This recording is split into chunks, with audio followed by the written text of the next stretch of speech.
Adam Smith, a Scottish philosopher and economist born in 1723, is widely regarded as the father of modern economics. His revolutionary ideas in the 18th century reshaped the way we understand markets, trade, and the mechanics of economic growth.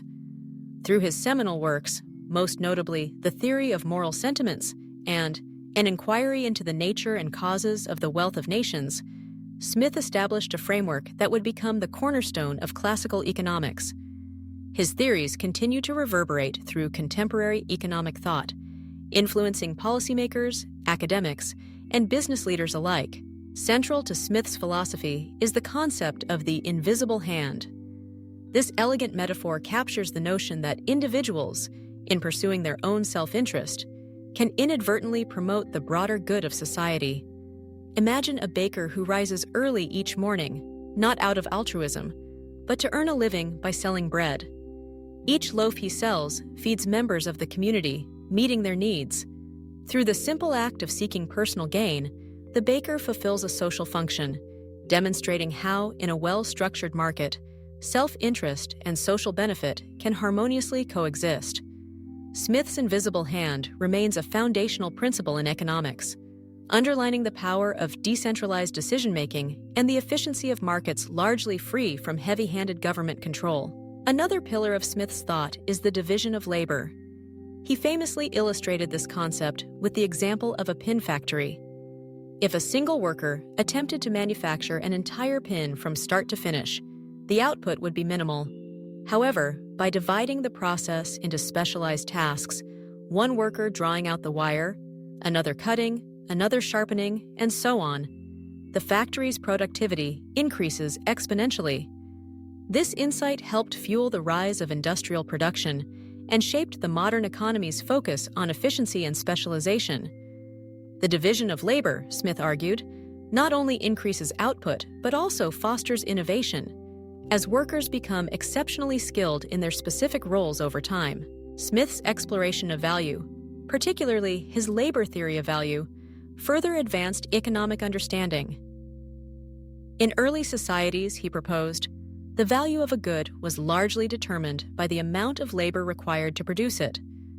However, as economies grew more complex, Smith acknowledged that value became a function of multiple factors, not just labor, but also capital investment and wages.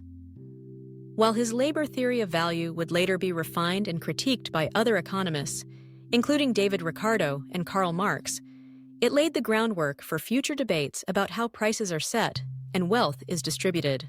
Free markets and competition form another critical strand of Smith's economic thought. He championed the idea of laissez-faire economics, advocating for minimal government interference in commercial affairs. Smith believed that when markets are allowed to operate freely, competition naturally keeps prices fair, encourages innovation, and prevents the formation of monopolies. He was a staunch critic of tariffs and trade restrictions, contending that such measures stifle economic growth and reduce overall wealth. Instead, he argued, nations flourish when they engage in open trade and allow the forces of supply and demand to determine the allocation of resources. Smith's vision of wealth creation marked a significant departure from the prevailing mercantilist doctrine of his time, which equated national prosperity with the accumulation of precious metals. Smith contended that real wealth arises from productive labor and the efficient exchange of goods and services. He believed that the prosperity of a nation is best measured by the total output of its economy, not by its stockpiles of gold and silver. Encouraging innovation, expanding productive capacity, and engaging in international commerce, Smith asserted, are the true drivers of economic growth. Despite his strong advocacy for free markets, Smith also recognized the essential role of government in certain domains. He outlined three primary responsibilities for the state: defense, justice, and the provision of public works and education. First, the government must protect the nation from external threats and invasions, ensuring national security. Second, it is responsible for maintaining a system of justice, upholding laws, protecting property rights, and resolving disputes. Third, Smith acknowledged that there are certain public goods such as infrastructure and education, that private markets might fail to provide efficiently or equitably. In these cases, government intervention is not only warranted but necessary for the well-being of society. Smith's insights were not confined to the realm of economics alone.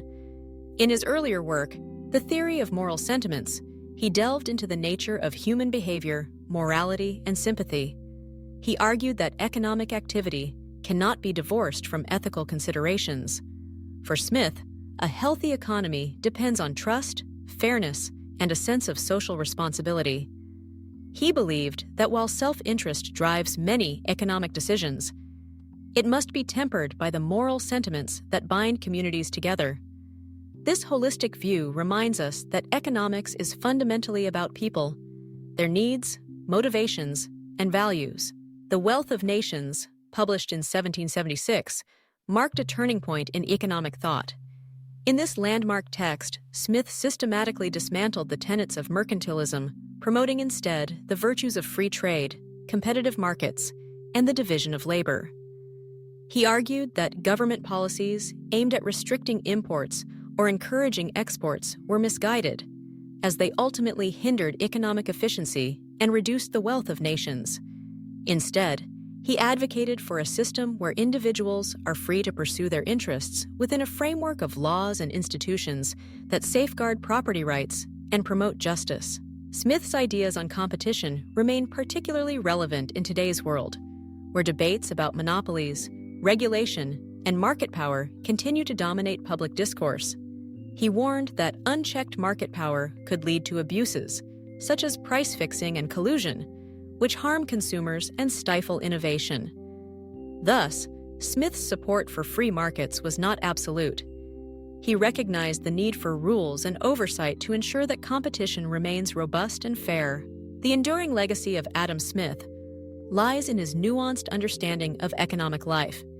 He saw markets not as chaotic or anarchic, but as complex systems governed by laws and patterns that could be studied and understood. His vision was one of balance between individual initiative and social welfare, between self-interest and ethical conduct, between private enterprise and public responsibility.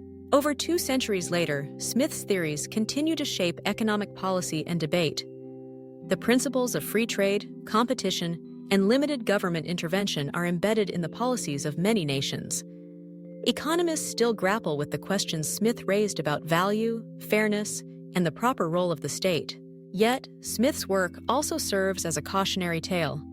He understood that markets, left entirely to their own devices, can sometimes fail. Inequality, externalities, and the provision of public goods are challenges that require thoughtful intervention. Smith's insistence on the moral dimension of economic life reminds us that prosperity is not only about wealth, but also about justice, opportunity, and human flourishing. In summary, Adam Smith's contributions to economics are profound and far-reaching.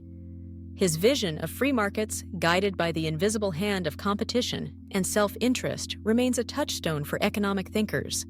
His emphasis on the division of labor, the creation of wealth through productive activity, and the limited but essential functions of government continue to inform debates about how best to organize society for the common good. And perhaps most importantly, Smith's belief in the ethical foundations of economic life challenges us to remember that the ultimate purpose of economics is not merely to accumulate wealth, but to enhance the well-being of all.